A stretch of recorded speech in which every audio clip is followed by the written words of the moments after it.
News Break. Sa headlines kan mga barata, isumbong ang pusher hotline kan lokal na gobyerno kang NAGA, day paaram kung ibabalik giraray. Incident Command System Training Seminar Level 2, importante para sa City Disaster Risk Reduction and Management Office.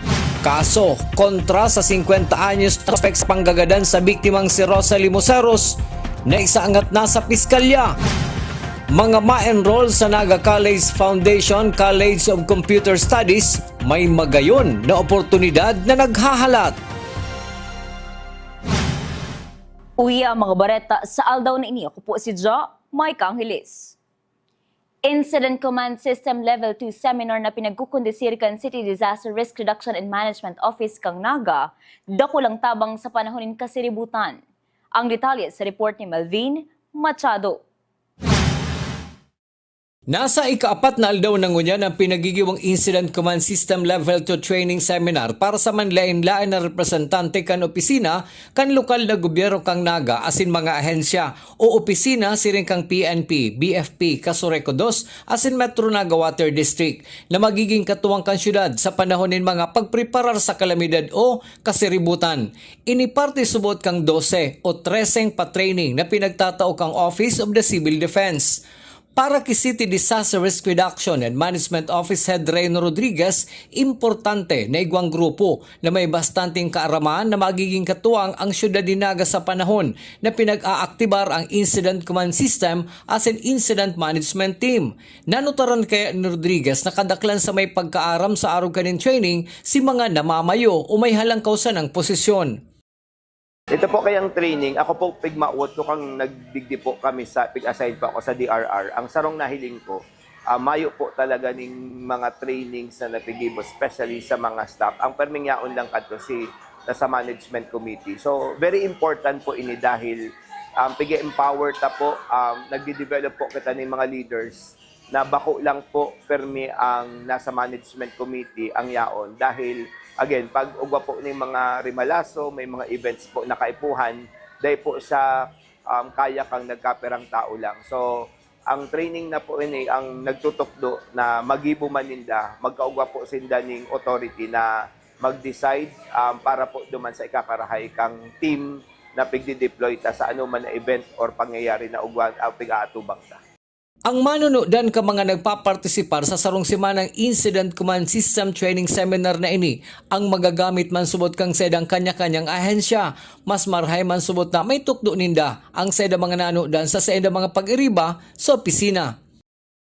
Actually, ito si gusto tang mangyari na on their own, mag-ano man po sinda, mag-initiate man sindang matrain po nila si mga tao ninda. Ang permit ang pagtubod, pag sa syudad lang. Ini po actually ang gusto ta kaini, ma-empower ta sinda na on their own, kung mayo man sindang kakayahan na mag-request po ning training, makapag-eco ka ni sinda, and magkauga po ning pagkaintindihan kaaraman si mga kaibahan. Mientras tanto sa aldaw na Biyernes, matatapos ang nasabing training seminar. Para sa GNN TV 48 NAGA, Melvin Machado, News Break. Mientras tanto, may sarong bulan na aldaw antes ang bulan kan Setyembre, kinumpirmar ni Mr. Reyno Rodriguez kan CDRRMO na may mga pag-uurulay nagigibun sa masunod na mga aldaw sa panginot subuot kan Public Safety Office para sa pagpreparar kan mga aktibidad ngunya na Peña Francia Fiesta. So sa gigibuhon ta ining pag-activate po kang GOC through of course si Serena Gomba and the rest ka mga stakeholders ta. Pig-schedule na po ninda ang initial meeting. So, mas ang pig-challenge po ngunyan is maging mas pusog and mas saro ang komunikasyon through activation po kang IMTs sa GOC. Sa iba pang bareta, isumbong mo ang pusher hotline na dating pinagamit ka ito kang NAGA City Anti-Drug Task Force. Dahil pasigurado kung liwat na gagamiton. Ang detalye sa report ni Melvin Machado. Kung si Public Safety Executive Director ni Gumba ang hahaputon, dakulang tabang ang pagkakaigwan ng hotline na nagre-resibi ng mga impormasyon mapadapit sa mga personang involto sa illegal na droga. Durante kang maisumbong mo ang Pusher Hotline, magi mga taga-ibang banwa na probinsya ang nagpapaabot subuot kay ito ng sumbong na sa indaman ipinapasa sa tamang ahensya kang gobyerno. Ang impormasyon na sa edang nare-resibi ang dakulang tabang subuot sa mga enforcers asin sa komunidad.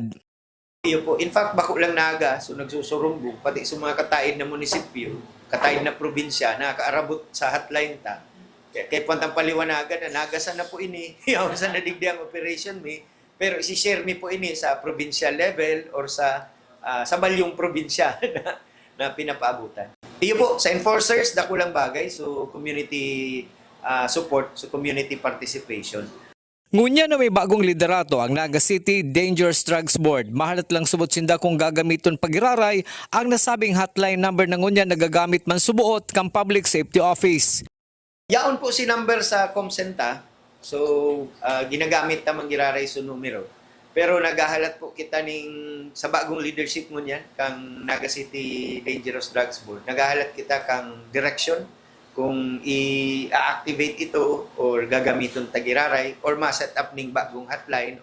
Mientras tanto, ang lokal na gobyerno kang Naga ang pasiring subot sa pagkakaigwaning saro sa ang hotline para magresibi ng mga impormasyon hali sa publiko. Para sa GNN TV 48 Naga, Melvin Machado, News Break. Sa iba pang issue, dai nagbababa sa apat na road crash or daw ang nairehistro kang Naga City Police Office po June 15 hasta July 15 ngunya na taon. Susug kay ni Gumba Executive Director kan Public Safety Office, mayo managadan sa mga road crash sa syudad. Alagad maski subuot siring ang sitwasyon, dai kay puha na ibaliwala ang mga pangyayaring ini sa syudad. Findings mi din sa data kang garo nagkuha kami sa data kang PNP. Dahil nagbababa sa apat ang kada aldaw na disgrasyata sa tinampo. Ang pigre-respondihan, bakong maray iyan. Ang medyo maray sa ng anggulo kaya dahil zero casualty. So mayong nagadan duman sa period na pinaghiling mi. Garo June 15 to July 15. In that period, although apat kada aldaw so road crash, mayo ning fatality, mayo ning casualty. Pero bako po yung rason para data seryosohon ining problema ini. So sa laog kang syudad, kasabay kang problema sa pasi orden, iyo din ang halangkaw na road crash incident. Sa iba pang bareta, apektado ang sektor kan turismo sa Bicol kan pabago-bagong sitwasyon sa presyo kan produktong petrolyo. Kung kaya susuportahan kan Department of Tourism ang pagbiyahe o pagbisita sa mga magagayo na pasyaran sa laog na sanakan rehiyon. Ini ang naging paliwanag ni Department of Tourism Bicol Regional Director Herbie Aguas sa epekto kan Padagos na paglangkaw kan presyo kan produktong petrolyo sa nasyon. Si Director Aguas ang bisita man kasudma sa aktibidad kan Department of Migrant Workers digdi sa syudad ning Naga.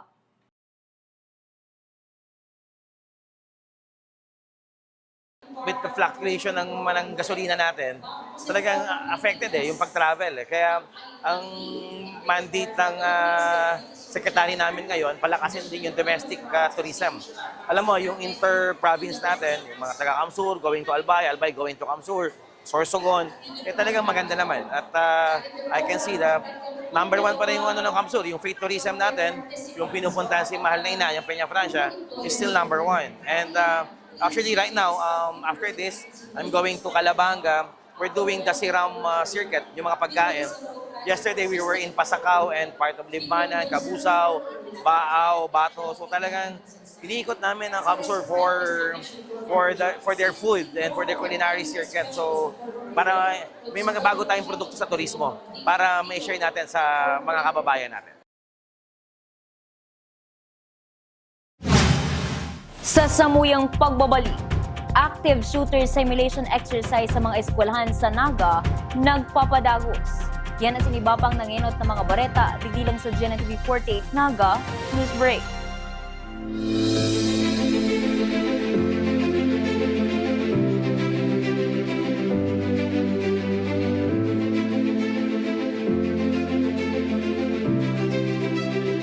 Different backgrounds, one premier education. Here, there are no borders. This is our school. This is our home. Beyond borders, beyond barriers, from Bikolano dreams to international horizons, NCF is where everyone belongs.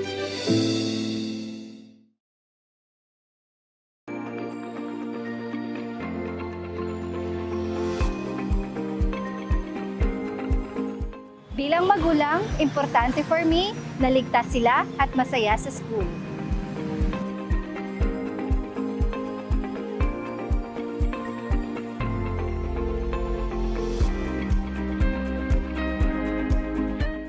At NCF, the energy just feels right. You come for the school, but stay for the people.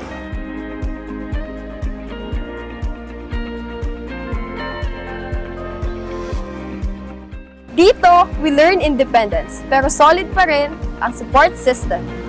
Sa NCF, bawat sulok may saya, suporta at pagkakataong maging ikaw.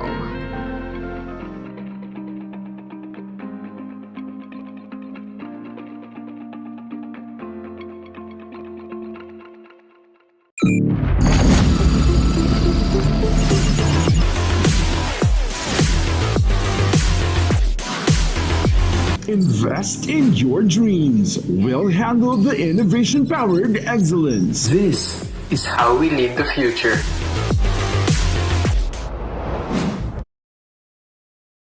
Seeing clearly shouldn't mean traveling far from home. At Cancer Eye Center, world-class care is right here in the heart of Rinconada and the Bicol region. With advanced diagnostic tools, ophthalmology specialists, and a team that treats you like family, we bring expert eye care. From children's screenings to managing cataracts, glaucoma, and diabetic eye conditions without the need for long trips. Because your vision matters, and so does your time. Cancer Eye Center, world-class eye care just around the corner.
Every step I take today started long before this morning.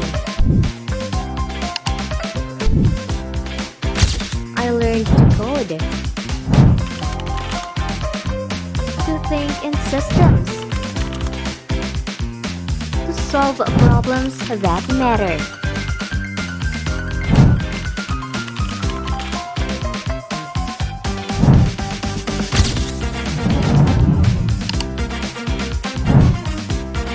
Hands-on, real world, built for what's next.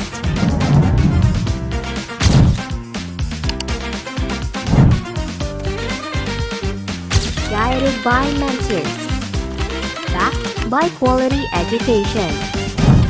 Because the future doesn't begin after graduation, it begins with the right foundation.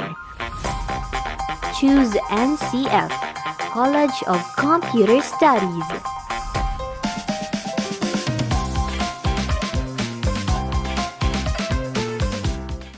Looking for quality healthcare education with hands-on experience to become future healthcare professional?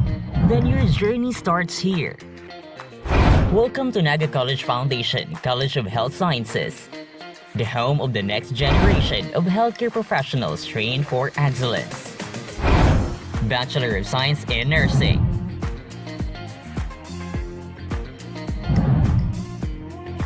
Bachelor of Science in Medical Technology,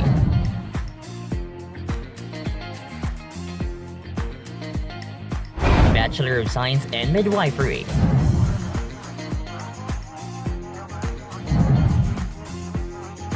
Bachelor of Science in Biology,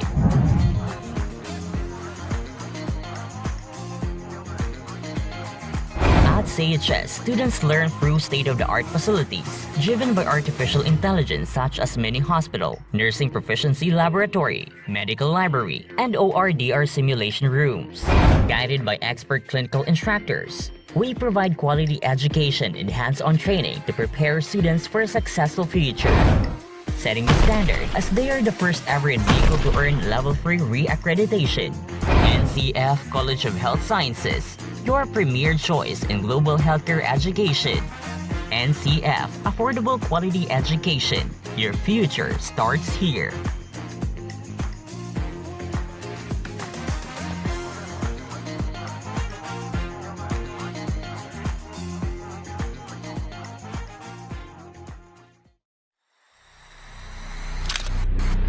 As you navigate your path, opens new pathways.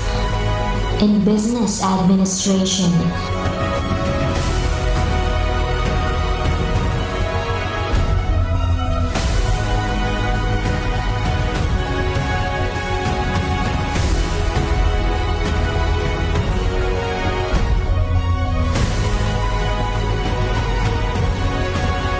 in hospitality management,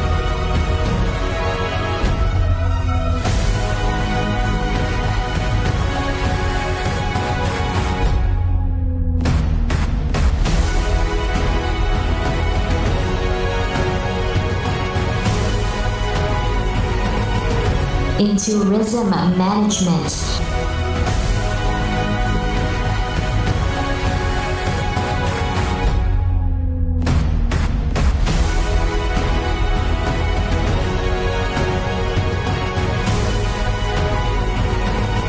and entrepreneurship.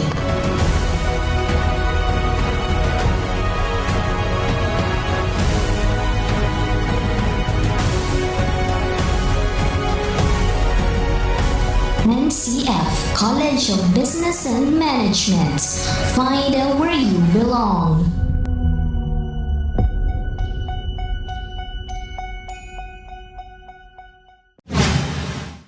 Sa pagpapadagos kan mga bareta, 763 ang nagparehistrong naghahanap ng trabaho kasaudma sa pinagibong aktibidad kan Department of Migrant Workers digdi sa syudad ning Naga. Sa nasabing bilang may 26 na kalalakihan as in 34 kababaihan ang tulos pinag-ako kan mga kumpanyang sa indang pinag-applyan ng trabaho. Ang nasabing datos ang haliman sa Metro Peso sa pamamayon ni Mr. Nonoy Reforzado. Kasuudma presente man si DMW Secretary Attorney Leo Hans Kakdak na pinag-ibahan man kan iba pang opisyal hali sa DMW Bicol, OWA, TESDA, Dole as in Naga City Mayor Lani Robredo.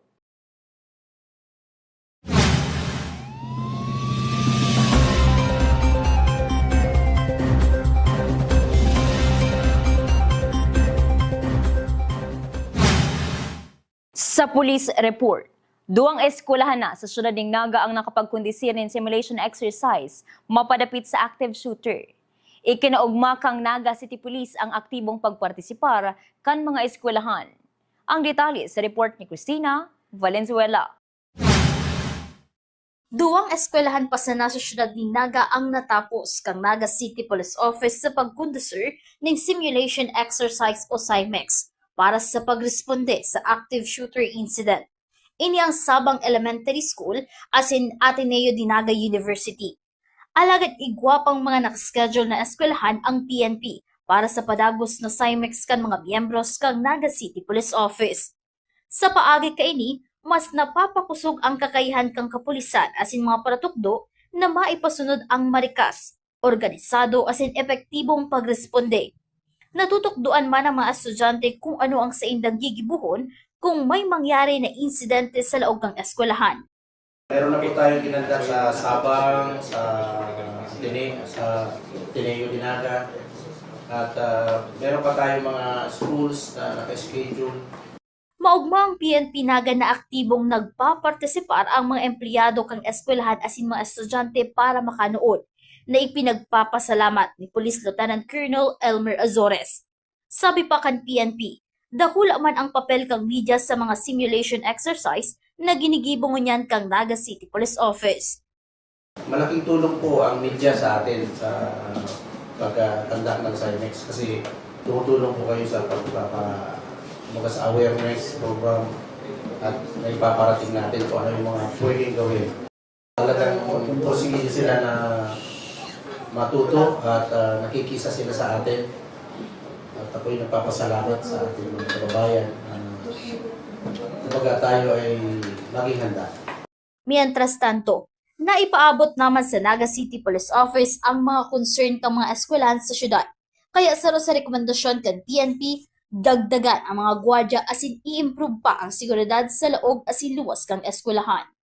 May mga ganyan ding concern. Actually, yan, problemang yan ay isa sa nakita natin at nasa rekomendasyon natin yan sa ating mga school administrators na kailangan yung physical security natin ay i-improve natin. Kasi nakita man natin yung problema, dapat i-address natin yan. Nang sa ganun ay yung yung perimeter natin ay masecure. Para sa GNN TV 38 NAGA, Cristina Valenzuela, News Break. Mientras tanto, sa lado kang Naga City Police Office, nagpapasunod man sinda ng strategic deployment kung saan ang mga beat patrollers ang nagsisirbing dagdag seguridad sa mga eskwelahan sa syudad ng Naga. Katuwang maninda ang mga mobile patrollers, mga personahe kan special weapons and tactics as in police explosive ordnance disposal.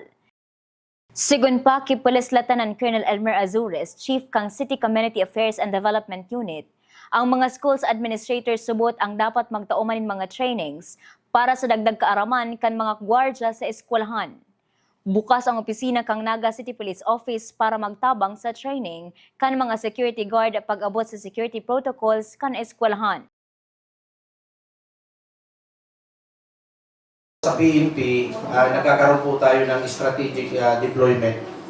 Kumbaga, yung ating mga beat patrollers ay at the same time, kung may area sila na schools ay at the same time, sila na rin yung ating security or patrollers doon sa mga school na nasasakupan nila. Pero, meron din tayong mga mobile patrollers, meron din tayong SWAT, meron din tayong EOD na if necessary ay mag-ikot din sila. Yan po ang isa sa dapat i-improve ng ating mga school administrators. Ang opisina na po ng NCPO ay willing naman po kaming magtulong para sa training ng mga security personnel nila when it comes to school security protocol. 8 bulan na matapos ang higot na pag-imbestigar as in pagkolekta kan mga ebidensya kang Naga City Police Station 4 sa panggagadan kay Rosalie MUCEROS, nas kamutangunyan kan Piskalya ang kaso. Sigon kay Police Lieutenant Jose Luis Caparoso, duang piskal ang nag-aasikaso kan kaso. Kanakalis na Biyernes, formal nindang isinangat ang kasong murder laban sa 50 anyos na suspek matapos makumpleto ang mga dokumento as in ebidensya. Hinahalat na sanakan mga otoridad ang docket number para maghiro na ang proseso kang kaso. Nasapan na po Piskalya. Ngayon we are waiting for the docket number. May docket na na-file na namin no Friday dahil kompleto na namin mga dokumento na kailangan ng piskal. Actually, 2 piskal lang ang mahawag nun. Dumaan nyo sa DC-20. Ngayon, naipasa na namin last Friday and we are waiting for the docket na lang. Once na nagkaroon ng docket, we will have our progress report. Sa iba pang bareta, Anom na miyembro kan Communist Terrorist Group ang voluntaryong nagsuko sa Alpha Company kang 9th Infantry Battalion Philippine Army na yaon sa Cambalijo Patrol Base sa Barangay Cambalijo, Libmanan, Camarines Sur. Isinuko man kan mga ini ang sarong caliber 45 pistol, duwa nga magazine asin 79 bala para sa nasabing kalibre asin nagkapirang magazine sa 5.56 mm na badil. Ang pagbabalik loob subuot kan mga ini ang senyales na padagos nang nagluluya ang nasabing grupo. Padagos man ang pangapodan kan liderato kang 902nd Infantry Brigade sa mga natatada pang mga rebelde na arogon ang ginibukan sa indang mga dating kaibahan sa Kilusan. Sa iba pang bareta, sa IT as in Computer Studies, marikas maluma ang mga pinagtutukto sa libro, kaya mas marahay kon hands-on tulos. Digdi sa NAGA College Foundation, dahil lang basta nakakapasar sa examination ang mga estudyante. Sinda nagigibo as in nagde-deploy nin mga totoong software system na nagagamit kan mga negosyo as in lokal na gobyerno. Sa NAGA College Foundation, may inaapod na Technology Transfer Initiative ang College of Computer Studies kung saan ang mga system na gibukan mga estudyante ang aktual na itinatao as in ginagamit kan mga kumpanya as in local government units. May mga micro-credentials as in software certification na kaibahan sa kurso, kaya pag-graduate, madaling makalaog sa trabaho sa mga technology industry. Kasumpay kaini may tuition fee discount man para sa mga computer studies freshman students. 1,500 pesos sana enrolled ka na sa NAGA College Foundation. Magpasiring sana sa NCF Main Campus, MT Villanueva Avenue as in magdulok sa mga help desk. Iyan ang mga bidang baretang nakalap kan mas pinakusog na puwersa kan GNN TV 48 NAGA News and Bicol Affairs. Day manungon i-follow ang sa mga official Facebook page, GNN TV 48 NAGA. Padagos kaming mahatod yung mga baretang garantisado ng minut as napapanahon. I-hit ang subscribe button sa mga official YouTube channel, GNN TV 48 NAGA, para update kita sa mga bareta as in istoryang Bida ang Bikolano. Ako po si Jo, Mike Angeles, as in ninian GNN TV 48 NAGA News Break. Sa NCF, tambayans are not just tambayans. They are a place to vibe with your people. It's where tigers connect. And sometimes, it's also the best place para huminga.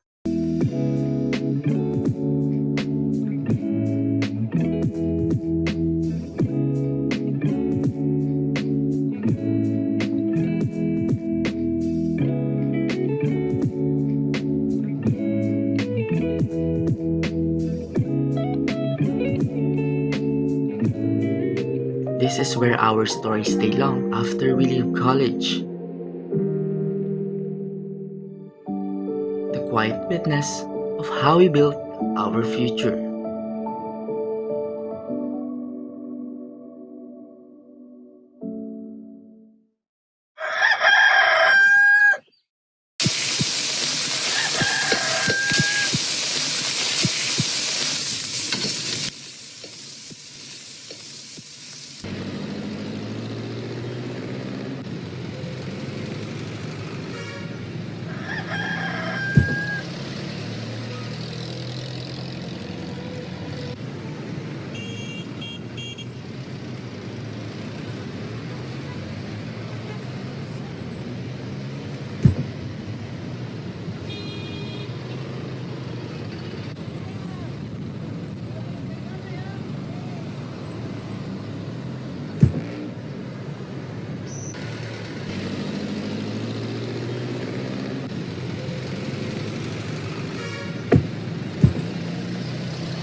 Pakiwin ko na po lahat yan.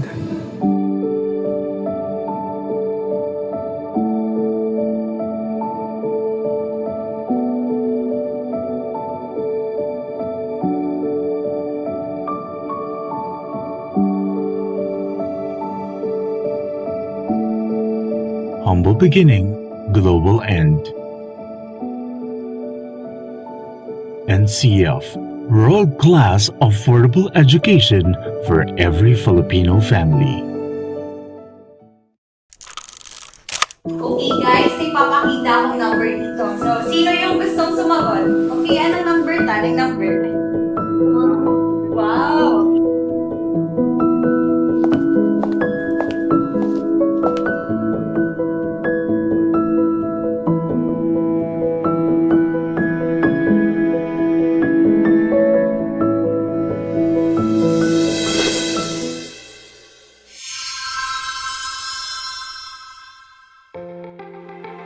NCF College of Teacher Education, where passion meets excellence. CTED offers Bachelor of Elementary Education, Bachelor of Secondary Education, and Bachelor of Physical Education.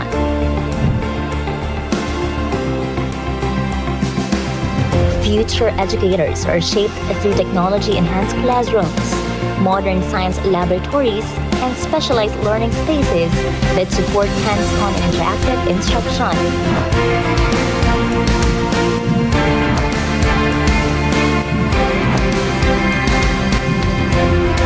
Secure your career and be a future facilitator of learning spaces.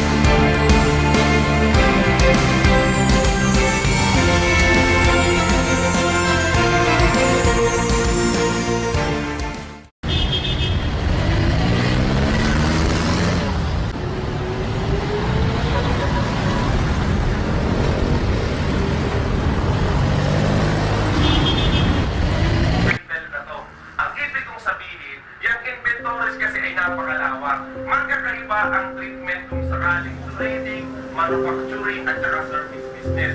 At ganoon din kung ano. Hanggang dito na lang ba talaga ako?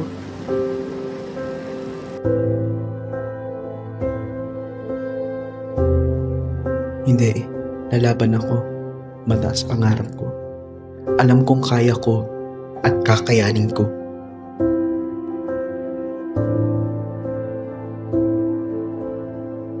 Nak, kaya mo ba? Opo, pa.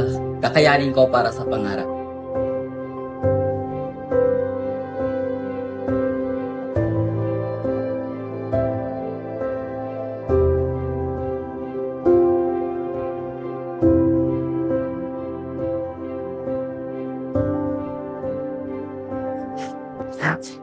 Pasensya na po. Hindi ko po kayo napansin. Okay lang, Jed. Is everything alright? Okay lang po, sir. Pasensya na po ulit. Jed, parang di ka okay. Is there something bothering you? Sir, sobrang pagod na po ako. Parang hindi ko na po kaya. Jed, naiintindihan ko. Mahirap maging working student. Pero ngayon ka pa ba susuko? You're almost there. Malapit ka nang maging CPA. Kapit lang. Self-Disciplinary, Gold Medallion and Flag.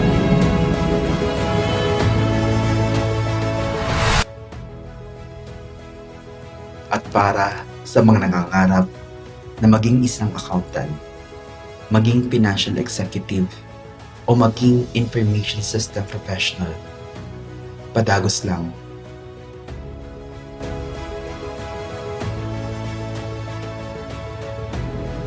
At sa gabos po na naging parte kang sa kong journey, day ko man kamo masarok-sarok.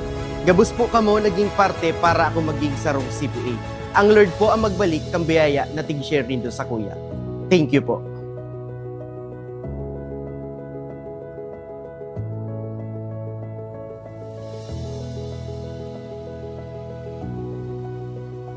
Here at NAGA College Foundation, College of Accountancy and Finance, we champion your way.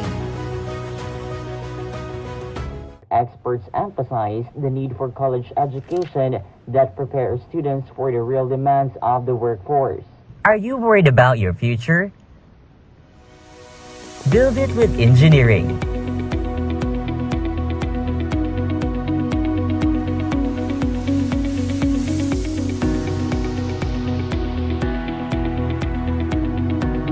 Establish stronger foundations.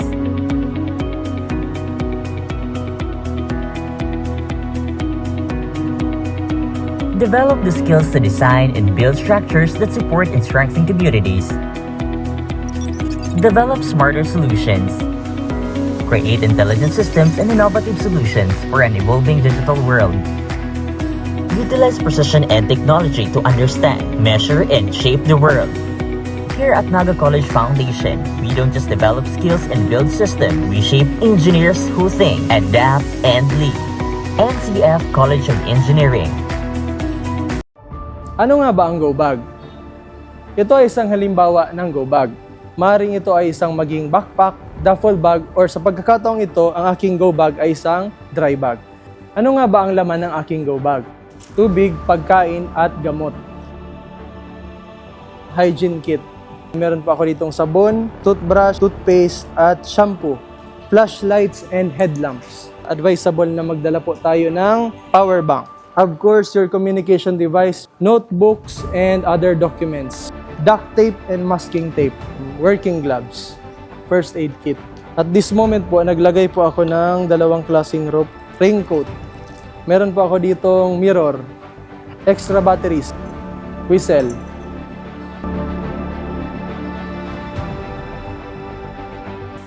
Ang layunin ng Bureau of Fire Protection ay ligtas na buhay at ari-arian. Sa muli po, ako ay si Fire Officer Juan Baquero from Bureau of Fire Protection, Naga City Fire Station na nagpapaalala, laging maging handa para ligtas sa sakuna.